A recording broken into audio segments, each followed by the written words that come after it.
Welcome back to another episode of Point B, a Sibros podcast where we interview industry experts about the latest innovations and trends in automotive technology and the connected vehicle industry.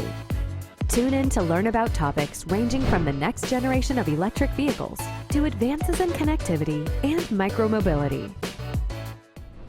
Welcome to Point B, an original Sibros podcast. My name is Steve Schwinke. I am the Vice President of Customer Engagement at Sibros, and today I have a very special guest, Bill Thompson, who is Senior Director of Mobility at Rightpoint. Welcome, Bill. Steve, thanks for having me today. Really excited to be here. So you spent 17 years at General Motors as a leader of in-vehicle user experience, and you helped bring industry-leading technologies such as autonomous cruise, advanced park assist, augmented reality, Google built-in Apple CarPlay, real-time 3D to market.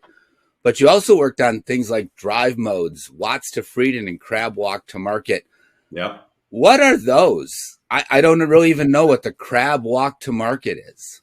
Yeah, so Crabwalk was a feature that we developed exclusively for the new Hummer vehicle to allow four wheels to traverse terrain and get into and out of tight spots and off-road conditions and tight city conditions, as like a dynamic steering element. So instead of just the front wheels turning and rotating, all four can kind of guide you around things while maintaining forward or reverse momentum. So that's a pretty fun feature. And then Watts to Freedom is just, if you want all the power on launch, boom, you engage it and you're gone. So you think about the user experience when customers first, experience something like the Crabwalk.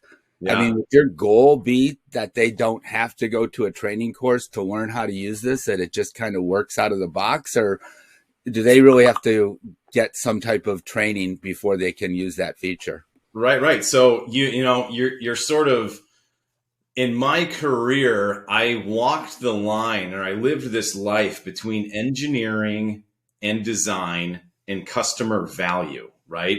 So as well as I do from our history together, you may have a feature set or some requirements, and then you may have a designer interpret those requirements. But at the end of the day, the thing that is most important is that the customer or the user understands unequivocally how to execute with minimum amount of education. And that was really the goal. So while I was at General Motors in this role where I was leading in vehicle user experience, we really took an empathetic approach to how we designed for humanity.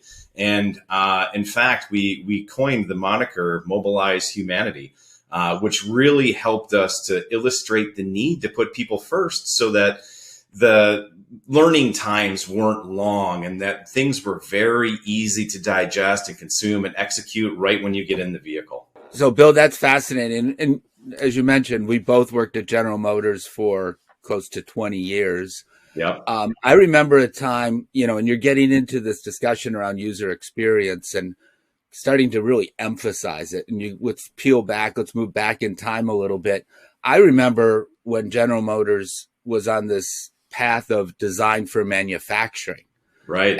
And they shifted away from that extensively. But can you talk about how that shift has occurred at large OEMs?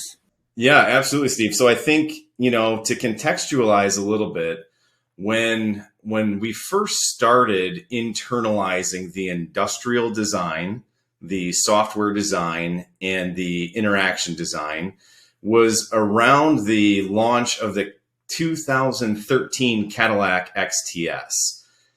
Previous to that, we were buying radios from third parties like, JVC, Panasonic, and Sony.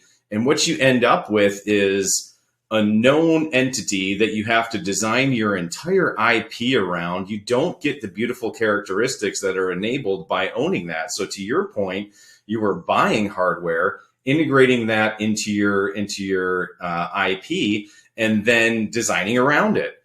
If you think about what we started to enable by insourcing the industrial design, by insourcing the software design, and insourcing the interaction design, controlling those three parameters allows you to enable beautiful architecture in the interior. It allows you to bring in new technologies, new interaction paradigms, and new elements of connectivity that all add value to the customer while enabling those brand characteristics to come to life through these products. And it's interesting. You're a designer, correct? Your background is in design, and it's so important to kind of separate, or at least bring in people with design, user experience background, and not just let the engineers design for pure functionality. Correct? I mean, that's they often said you can tell when something has been designed by the engineers versus when someone with a true background in user experience and design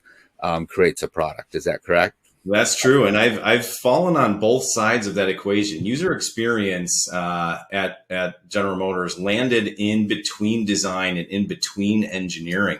So you always had to have a sensitivity to the engineering side of things from a process perspective, from a usability and safety perspective, but you also had to be sensitized to the design of things and to what you were trying to enable or unlock for the goals of that vehicle or that platform. And where we came in sort of that middle part of the equation was to provide that empathetic perspective to both sides to drive those business objectives forward, but do it in a way that doesn't forget about the user, in considering human factors and considering, all of those safety things that people are going to be using this software, this system, these designs while riding down the road at 70 miles an hour. And back in those days, there was no autonomy. So you had to have, you mentioned design. So you had to have larger scale and proportions on things like buttons and font sizes than people were necessarily used to on their emerging mobile devices and on their traditional websites. That's interesting. And you mentioned they have to be able to do this while traveling at 70 miles an hour. So does that come into play when designing these experiences? I mean, you have to make sure that it has that, distracted driving doesn't overburden the driver, right? And that they still have to maintain and operate a moving vehicle. Right. Safety is a huge consideration. And to go back on something that we touched on at the beginning of the podcast, we instilled a pipeline of what I'll call user testing. We used to do it at certain milestones throughout a vehicle's, development timeline. Our team brought customers in regularly or users in regularly to ensure the features were usable, the aesthetics were acceptable, and that we would run these simulations where they would be driving down a simulated road or in a closed environment using our actual software, using our actual prototypes, using our actual graphics in simulated environments that ensured that when we went to send this stuff out to launch, that safety was paramount and that people were going to recognize, like, hey, we have to use these things in different conditions, not controlled environments. So we better be putting our money where our mouth is when it comes to safety. So when I think about, from my engineering standpoint, they talked about task completion and glance, like how long you could look at a screen and how long it took to complete a task. Like, can you go through 3 or 4 different screens? Is there a true science around measuring distracted driving for a moving vehicle, or is it more subjective? Yeah, and in fact, you know what? I'll give you a perfect example. When we were in our infancy of discovering what branded aesthetic meant to a user experience inside of a vehicle, we would use a certain font for one brand, a different font for another brand, but all of the underlying infrastructure and information architecture would be the same. The fonts changed and the graphics changed. So when you talk about glance duration, there was a study that MIT did with, I think it was Monotype years ago, where if you used a particular font face, in this instance, one that we had been using for, marketing materials, brand aesthetic for a certain brand for a long time, using that grotesque, it's called, very boxy, tough to read typeface. And we switched that to a humanist typeface, which is much softer, much more easy to read. We were actually able to save up to 70 meters of braking time over glance duration just by switching font.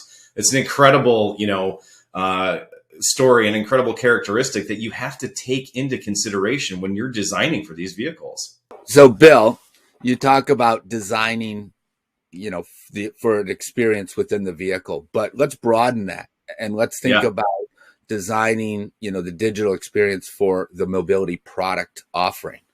Can you speak a little bit about that?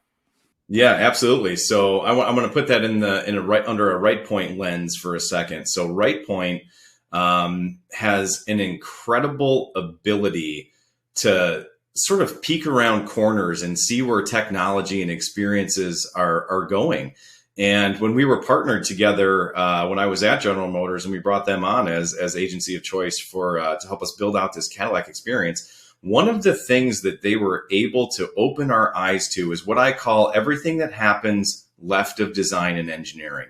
That's the strategic perspective. That's the product roadmaps. It's the journey maps. And you got to remember, this was at a time where we were just becoming relatively mature in this space on how to operationalize what I will call those unified digital experiences cross-channel, from the mobile to the web to the in-vehicle.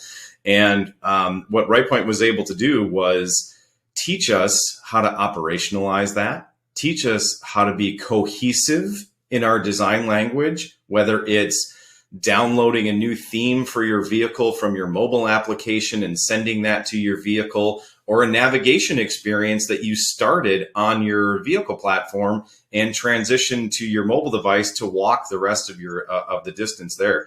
That unification is growing exponentially faster than it ever has throughout the I would say even the IoT history, but specifically from an automotive and a mobility perspective. And what we focus on is how can we help companies realize their business objectives, relevant technologies, and how that pertains to driving customer value. And what we see is at the center of all of that is the user experience. Whether that is a user experience on your mobile device, on your web, on your wrist, on your in your vehicle, on your boat, on your connected services to your airline flight, all of those things are what we think about unification. That it's of course important to a brand and how they're portrayed cross-channel, but it's when we think about humanity, it's bigger than that. And what it really lends itself to is providing a way for people to transcend in between transportation experiences as frictionlessly as possible. That's wow. I mean, this is such a fascinating topic, especially where you think about a vehicle ownership is going to change over the next 5 years, and you're talking about let's peek around the corner. Bill, this has certainly been very illuminating for me. I certainly enjoyed talking to you. I wish we had more time to explore this topic in greater detail. Perhaps at another podcast, we'll be able to bring you back and go a little bit deeper into these topics. But again, I'd like to thank our guest, Bill Thompson from Rightpoint. Thanks for being here with us today. Steve, it's been great reconnecting with you. And I think what I'm hearing you're saying is we need a part B to the point B. So hopefully we can get that done in the future. And I look forward to talking to you again. That'd be great. Thank you. Thanks, Bill. Thank you for tuning in to Point B. Join us next time for more auto tech innovations and trends. Point B is brought to you by Sibros.